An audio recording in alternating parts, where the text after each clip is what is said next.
Believe me, have you got the wrong fella?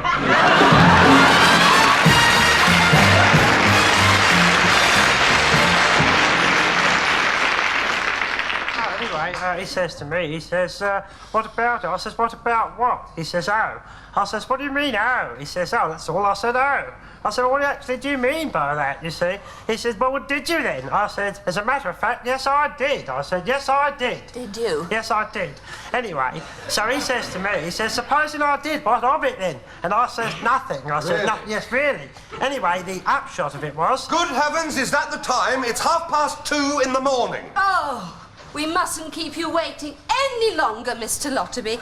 I mean, it was very nice of you to come round and chat to us yesterday lunchtime, but...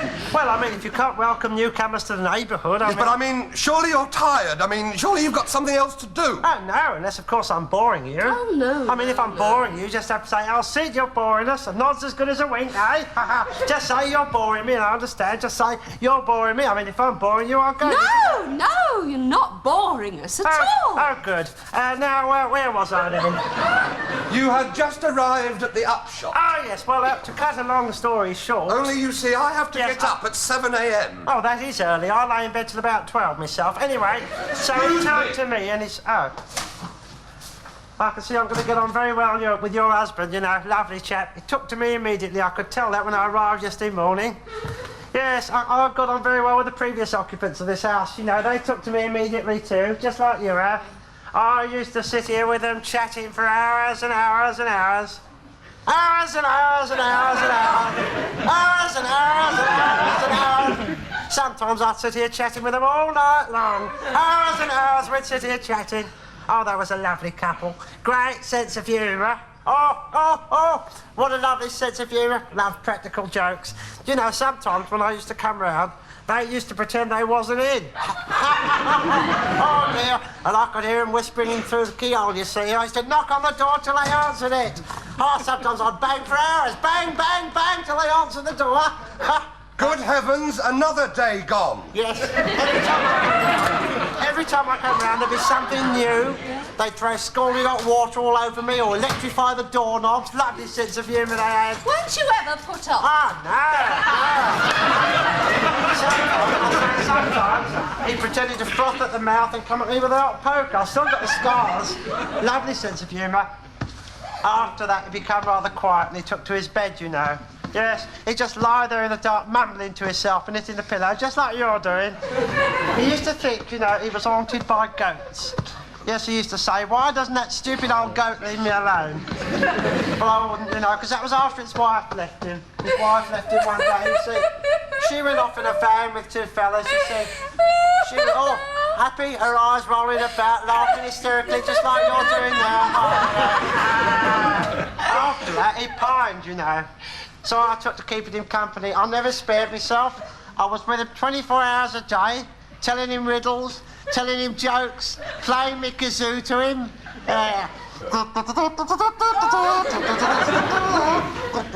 You are a raving maniac. Yes. I have listened to you dribble for 36 hours. Oh, what a grand... You're a blithering idiot. What a grand sense of humour he's got. I have never hated anyone in my life as much as I hate you.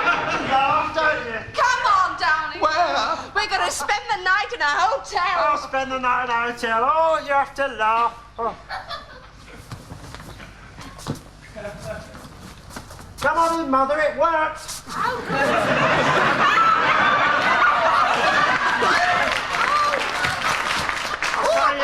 I say it's not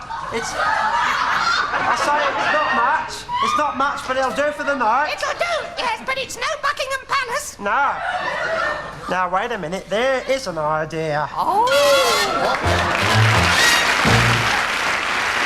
In the quiet Surrey Hills, not 10 miles from Dorking, stands Pine Tops. From the outside, it looks like any well-run country club. These are clothists. Men and women from every walk of life who believe in the freedom and the beauty of the clothed body. We became clothists last year. At first, we were a little embarrassed. But everybody here was so friendly that we were soon made to feel completely normal.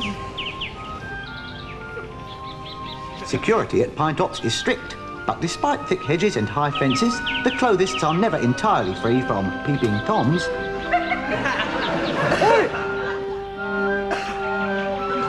Clothists feel no guilt. And with our hidden cameras, we could really observe them exulting in the simple fact that they were clothed.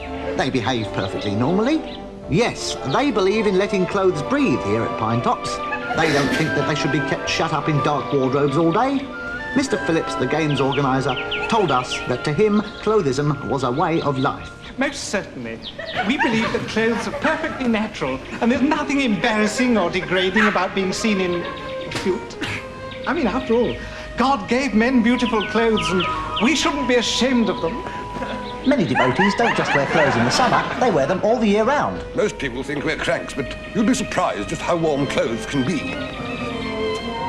To us, it may seem like an eccentric indulgence, but to clothists, wearing clothes is more than that. It is a way of life. And the most difficult time of all is when they have to return to a normal, everyday existence. But for those who are left, the idyllic life of Pine Tops goes on, clothed as nature intended.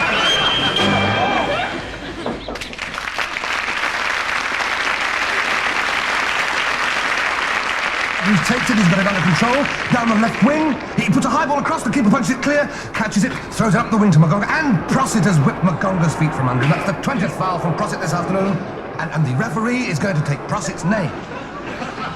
All right, come here. Come here. I'm taking your name. It was an accident, sir. I'm taking your name. What is it? Prossett, sir. Prossett. Yes. Not one of the Leicestershire Prossets? No, sir. No, sir, I was born in Luton, sir. Luton? Yes. Do you know Ganderbody Street? No, I was born there, sir, number 15, wasn't I? 15? Tell me, is your mother a tall, blonde, buxom woman? Used to be barmaid at the Gravedigger's Arms? That's right. Edna Prossett's boy. Oh, let me look at you. Oh, Edna Prossett's boy. Oh! What's the matter? What's the matter? What's up? It's like this, you see. When I was a young linesman, I used to run the line at Luton. And one day after the match, we all went to a pub, and after the pub closed, well, the barmaid and me, well, I mean, what is there to do in Luton? I mean, I never went back, and afterwards I heard, I sent money, of course, but... What are you trying to tell me, then? Edwin, I'm your dad.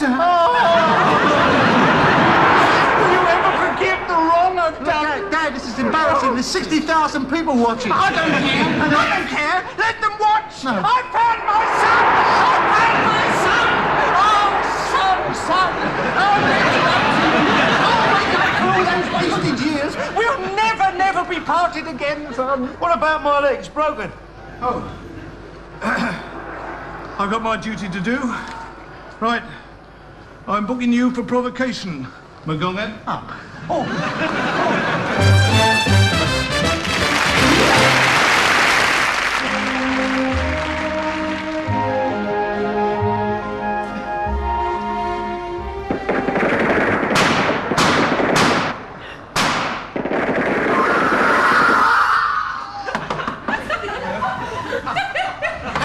Come in.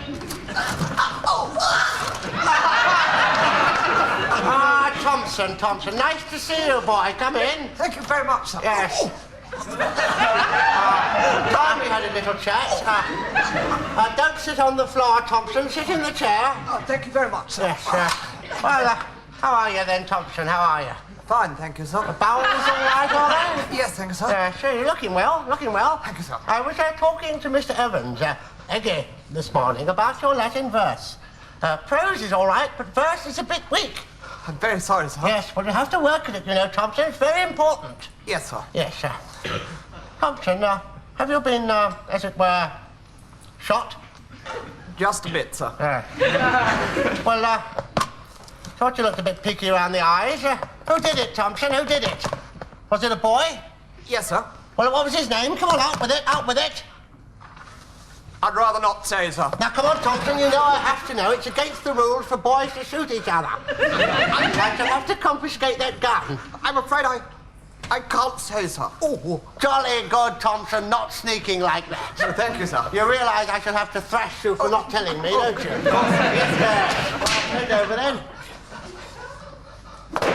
Now, about this bullet wound of yours, Thompson. Yes, sir. Will you be fit to play against St John's tomorrow? Only they beat us by 6 wickets last year, you know. I won't be able to bowl, I'm afraid, so my arm's shattered. Damn. Oh, well, have to drop you then. Sorry, sir. I thought I might play young Jenkins and move Bartlett up to open the batting. Wouldn't it be better to bring in Podmore, sir, and put Gardner at number 4? Good idea, Thompson. Good idea. All right, that's it then. Thank you very much, sir. Now, about the shooting, mustn't tell your parents, give the school a bad name. They're bound to find out, sir. Nonsense, nonsense. They never heard about the 4th Form massacre. No, you go off and see Matron, eh? No. By the back stairs, boy. It's bad form to bleed in public. Sorry, sir. Yes, off you go then.